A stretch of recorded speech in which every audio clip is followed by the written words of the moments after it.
সবচেয়ে যৌক্তিক সংস্কার যে একজন দুইবারের বেশি প্রধানমন্ত্রী হতে পারবে না, এইটার ক্ষেত্রে বিএনপি আসলে বাধা হয়ে দাঁড়াইতেছে। এই এই এই এই এই যে মানে মানে বিএনপির অবস্থান, আপনাদের অবস্থানের কারণ কি? আসলে দুইবারের বেশি প্রধানমন্ত্রী না হলে কি লস? সেলিম ভাই আপনি বলেন তো, আপনি কেন দুইবারের বেশি প্রধানমন্ত্রী থাকবেন? আচ্ছা, আমি প্রথমেই যে কথাটা বলতে চাই সেটা হলো যে আসলে তো আমাদের অসংখ্য বন্ধু বান্ধব, আমি তো সাংবাদিক মহলে খুবই আমার যোগাযোগ আছে এবং এবং আপনার প্রায় হেড অফ নিউজ বলেন অথবা মানে প্রধান বার্তা সম্পাদকদের সাথে কথা হয় অথবা অনেক সংবাদপত্রের প্রকাশক মালিকের সাথে কথা হয়। তো তারা আসলে যে মানে ভয়ে এখন অনেক কিছু লিখতে পারছেন না, তারা অনেক কিছুই জানেন কিন্তু তারা ভয় লিখছেন না। প্রথম আলোর মতো পত্রিকায় যখন সংবাদ পরিবর্তন হয়ে যায়, কারণ 10 মিনিটের নোটিশে প্রথম আলোকে একদম মাটিতে মিশিয়ে দেওয়ার মতো ক্ষমতা এখন ওনারা রাখেন, যে কারণে কোনো পত্রিকা এবং কোনো টিভিতেই ওনাদের কোনো সংবাদ আসে না, কিন্তু আমরা অনেক কিছু জানি, সাংবাদিকরা অনেক কিছু জানে। এটা সেলিম ভাই আমি আপনার সাথে কিভাবে একমত হই? আপনি কি মনে করেন আপনারা যখন ক্ষমতায় ছিলেন, বিএনপি যখন ক্ষমতা ছিল, আওয়ামী লীগ যখন ক্ষমতা ছিল, তাদের থেকে অনেক বেশি পাওয়ারফুল এনসিপি তাদেরকে মাটির সঙ্গে ধুলার সঙ্গে মিশায় দিবে? না, ওরা তো বাংলাদেশের ইতিহাসে কোন দিন, বাংলাদেশের ইতিহাসে কোন দিন একটু থ্রেট ছিল না সংবাদ মাধ্যমের প্রতি? বিভিন্ন ভবন অথবা বিভিন্ন মানে বাড়ি ঘর মাটির সাথে মিশিয়ে দিয়ে তারা এক ধরনের যে মব জাস্টিস সৃষ্টি করেছে, এটা কিন্তু একটা ভীত সন্ত্রস্ত করে রেখেছে সংবাদপত্র সহ অনেকগুলো প্রতিষ্ঠানকে, সরকারি বলেন আর বেসরকারি প্রতিষ্ঠান বলেন, এগুলো তাদের আতঙ্কে অত্যন্ত আতঙ্কিত। এটা আমি একদম নিঃসন্দেহে বলতে পারি, তাদের আতঙ্কে অত্যন্ত আতঙ্কিত। এখন তাদের ক্ষমতা কতটুকু আছে নাই সেটা বড় কথা নয়, বড় কথা হলো যে মানে তারা একটা আতঙ্ক সৃষ্টি করতে পেরেছে যে তাদের বিরুদ্ধাচরণ করলে তারা। সেলিম ভাই আমি আপনার একটা কথা বলি, প্রথম আলোর কাছে যদি এই তথ্য 100% থাকতো যে হাসনাতের বিলাসী জীবন নিয়ে কথা হয়েছে, প্রথম আলো এই স্টোরি তুলতো না, আমি আপনাকে গ্যারান্টি দিতে পারি। প্রথম আলো দুর্বল হইতে পারে, প্রথম আলো এখন এত দুর্বল না সেলিম ভাই, এবং প্রথম আলোর হাত দেয়া এত সহজও না। আমি চাইও না প্রথম আলোকে হাত দেওয়া হোক, ওরা যতই গলাবাজি করুক, হুমকি ধামকি দেখ, আমি জানি তো মানে এইটা যদি প্রথম আলো যদি নিউজটা ঠিক হইতো, প্রথম আলো এটা তুলতো না, যত হুমকি দেখ না। ঠিক আছে, তারপরও মানে তারা স্বস্তি বোধ করে নাই বলেই তারা আসলে এটা না, নিউজটা সত্যতা নিয়ে আমার সন্দেহ আছে ভাই। হাসানাতের বিলাসী জীবন নিয়ে আমাদেরও কিছুটা কথা আছে, কারণ তাকে এক পোশাকেই দেখি এবং তাকে অন্যদের চাইতে আমরা আলাদাভাবে দেখতে চাই এবং আমরা সেভাবেই তাকে দেখবো বলে আশা করছি আর কি। না, ও আবার ইন্টারেস্টিং ও আমার হোসেন এসে বলে গেছেন, উনি আর কি ও বলাটা ঠিক হচ্ছে না, উনি আমার হোসেন এসে বলে গেছে আপনার মতো 1000 খালেদ মুহিউদ্দিন আছে যারা আমারে গাড়ি দেয়। ওটা বিশাল ব্যাপার।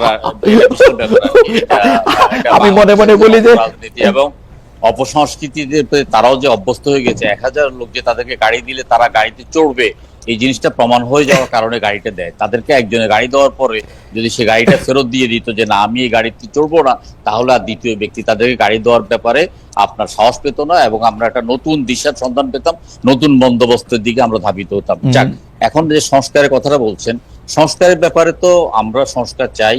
আপনার বিএনপি আজকে থেকে আরো 2-2.5 বছর আগে 27 দফা সংস্কারের দাবি তারা সাংবাদিক সম্মেলনের মাধ্যমে পেশ করেছে। পরবর্তীকালে আমাদের প্রায় 40টি রাজনৈতিক দলের সাথে একাধিকবার বৈঠক করে আমরা 31 দফার একটা সংস্কার প্রস্তাব আমরা উত্থাপন করেছি।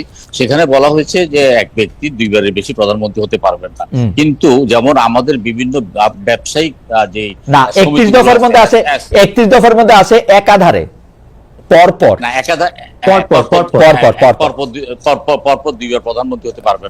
বাংলাদেশের বিভিন্ন মানে সামাজিক ক্লাব এবং বিভিন্ন মানে ব্যবসায়িক প্রতিষ্ঠানগুলোতে আছে পরপর 2বার বা 3বারের বেশি কেউ ইসি মেম্বার হতে পারবেন না, পরপর 2বারের বা 3বারের বেশি কেউ আপনারা প্রেসিডেন্ট হতে পারবেন না। যদি পরপর 2বারের বেশি হতে পারেন, পর 5 বছর পরে বা 4 বছর পরে আবার হতে পারবেন, এই ধরনের একটা নিয়ম আছে। বাংলাদেশে পরপর 2বারের বেশি প্রধানমন্ত্রী হতে পারবেন না, এটা এমন কি সংস্কার? এটা করলে এটা বিরাট বড় সংস্কার ভাই।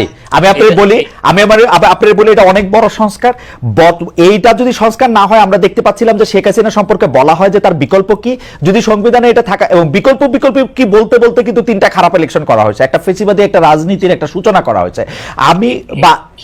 আপনি আমাকে বলেন 2বারের বেশি প্রধানমন্ত্রী থাকার পরে উনি অবসরে চলে যাবেন বা উনি পার্টিকে নেতৃত্ব দিবেন, উনি দেশের জন্য আলাদা করে কাজ করবেন, বাংলাদেশের সবচেয়ে বড় দূত হবেন, উনার তো অনেক কাজ, উনি আরো আমার ব্যক্তিগতভাবে পরপর 2বারের বেশি প্রধানমন্ত্রী হতে পারবেন না, এটার প্রতি সম্পূর্ণ সমর্থন আছে। এমনকি আমি বারবার বলি যে পরপর দুইবারের বেশি বা মোট দুইবারের বেশি সংসদ সদস্য হতে পারবেন না, এটার প্রতি আমার সমর্থন আছে। কারণ আমরা একজন দেখি যে 7 বার 8 বার 6 বার করে সংসদ সদস্য হন, হওয়ার পরে তারপরে তিনি তার ছেলের হাতে আপনার সেই নবুয়ত প্রদান করেন, অথবা তার মেয়ের হাতে করেন, অথবা মেয়ের জামাইয়ের কাছে করেন।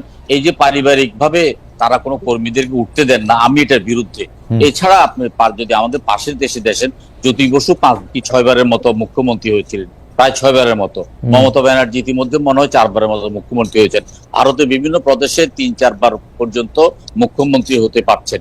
সুতরাং আমরা বাংলাদেশেও প্রদেশ করবো, তো প্রদেশের মধ্যে মুখ্যমন্ত্রী আপনিও হয়েন 3-4 বার, কিন্তু প্রধানমন্ত্রী পদটা, হেড অফ স্টেটের পদটা 2 বারে রাখেন সেলিম ভাই। না, এটা 2 বার আমরা আমাদের কাছে এটা ভালো, আপনাদের জন্য ভালো। আমরা 2 বারের জন্য আমরা পরপর 2 বারের বেশি প্রধানমন্ত্রী চাইবো না। এটা যখন আমাদের সাথে আলোচনা করবে আমরা এটার পক্ষে একমত থাকবো, এবং অধিকাংশ রাজনৈতিক দলই এটার প্রতি একমত থাকবে। এইটা কিন্তু খুব যে মৌলিক সংস্কার, আমি এটাকে মৌলিক সংস্কার মনে করি না। পরপর 2 বারের বেশি প্রধানমন্ত্রী থাকা উচিত নয়, এটা আমি মনে করি, এটা আমি বিশ্বাস করি এবং এটা আমি ধারণ করি। কোন সংস্কারটা নিয়ে আপনার কাছে মনে হয় যে মৌলিক সংস্কার এবং এইটা করা উচিতই না, এটা নামই এখন আনা উচিত না? মানে আমরা তো প্রতিদিনই বিভিন্ন জায়গায় দেখতেছি, আপনি একটু বিশ্লেষণ করে বলবেন যে এই সংস্কারগুলির মধ্যে কোনটা আপনার সবচেয়ে চোখে পড়তেছে যে না এটা একদম হওয়াই যাবে না? আমার তো বারবার মনে হচ্ছে 2 বার একাধারে প্রধানমন্ত্রী, 2 বার পরপর প্রধানমন্ত্রীটাই বেশি আলোচনায় আমার চোখের মধ্যে লাগতেছে, আর বাকি তো সবাই একই আছে। এটা আলোচনার মধ্যে রাখতেছে, কিন্তু সংস্কার কমিশন গুলো যে কি সংস্কার করতে চাচ্ছেন এবং কি সংস্কার তারা এই 8 মাস যাবত তাদের মন্ত্রণালয়ের মৌলিক কোন সংস্কার করতে পেরেছেন কিনা বা গৌণ কোন সংস্কার করতে পেরেছেন কিনা, এটার কোনো উদাহরণ আমাদের সামনে নেই। আপনারা রাজি হইলেই না করবে, আপনারা করতে পারতেছেন কিনা এটা কেন কইতেছেন এই সরকারে? আপনারা রাজি হইলে কালকে করে ফেলবে, সাইন করে ফেলবে। সংস্কার করতে তো একটা চিঠি না। দেখুন, আমি বলি স্থানীয় সরকার যে সংস্কারের মানে যে বর্ণনা দিয়েছেন সেটা আমরা 1965 সালে বিডি মেম্বার মানে বিডি মেম্বার বা মৌলিক গণতন্ত্রের মেম্বার আমরা পেয়েছি, যে মেম্বাররা চেয়ারম্যান নির্বাচন করবে। আজকে মানে স্বাধীনতার পর থেকে আমরা 54 বছর যাবত আমরা সরাসরি মেয়র ভোট দিই এবং কাউন্সিলর ভোট দিই। আজকে মেয়রের পরিবর্তে যদি শুধু কাউন্সিলররা মেয়রের ভোট দেয়, তাহলে সেখানে কি পরিমাণ কালো টাকার মানে খেলা হবে আপনি চিন্তা করতে পারছেন? একটা ইউনিয়ন পরিষদের মেম্বার নির্বাচিত হবে, সেই ইউনিয়ন পরিষদের মেম্বার চেয়ারম্যান নির্বাচিত করবে। এটা কি মৌলিক সংস্কার? এটা তো কোনো মৌলিক আমার মনে হয় সংসদের মেয়াদ 4 বছর করা, এটা কোনো মধ্যে পড়ে না। তারপরে আপনার ভোটারের বয়স 1 বছর কমাতে হবে, প্রার্থীর বয়স 2 বছর কমাতে হবে। এই সংস্কারগুলোই তো আমরা চোখের সামনে দেখছি, এর বাইরে কোনো সংস্কার আমরা কিন্তু দেখতে পাচ্ছি না। এছাড়া আমি আপনাকে বলি, এই যে 8 মাস পর্যন্ত যেসব মন্ত্রণালয়গুলো আছে, এই মন্ত্রণালয়গুলো তাদের মন্ত্রণালয়কে গতিশীল করার জন্য যে সংস্কারগুলো করা দরকার, সেই সংস্কারগুলো এখনো হয়নি।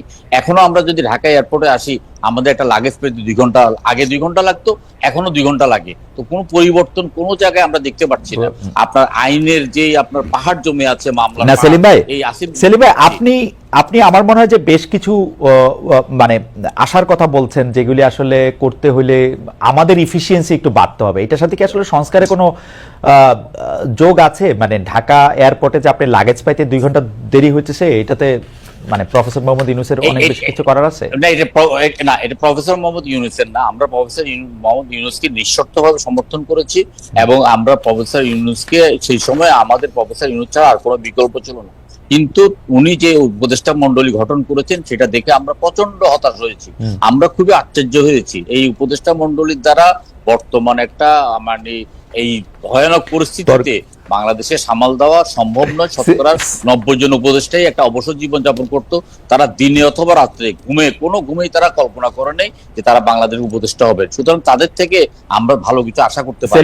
ডক্টর মোহাম্মদ ইউনূস সাহেবের সাথে যতবার আমাদের দেখা হয়েছে, যতবার আমরা বক্তব্য রাখার সুযোগ পেয়েছি, ততবার বলেছি আপনারা উপদেষ্টা মন্ডলীর পরিধি বৃদ্ধি করেন, এবং যারা উপদেষ্টা মন্ডলীর যথাযথ সার্ভ করতে পারছেন না তাদেরকে দয়া করে বাদ দেন।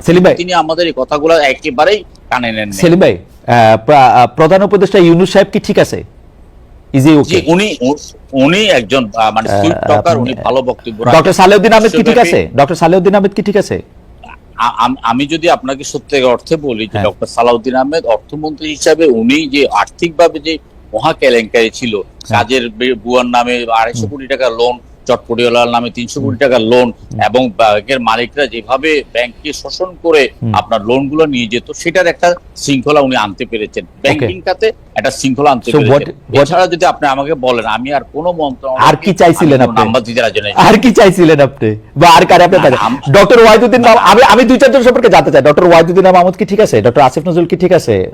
জনাব আদিলুর রহমান কি ঠিক আছে? সৈয়দ রেজা হাসান, আমি তো দেখি বেশিরভাগ লোক কি ঠিক আছে।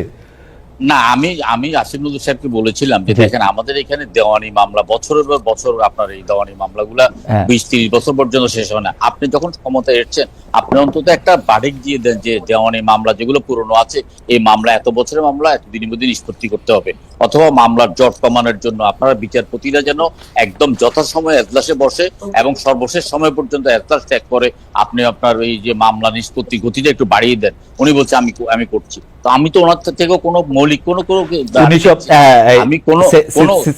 আমি কয়েকদিন আগে আমি পঙ্গু হাসপাতালে গিয়েছি।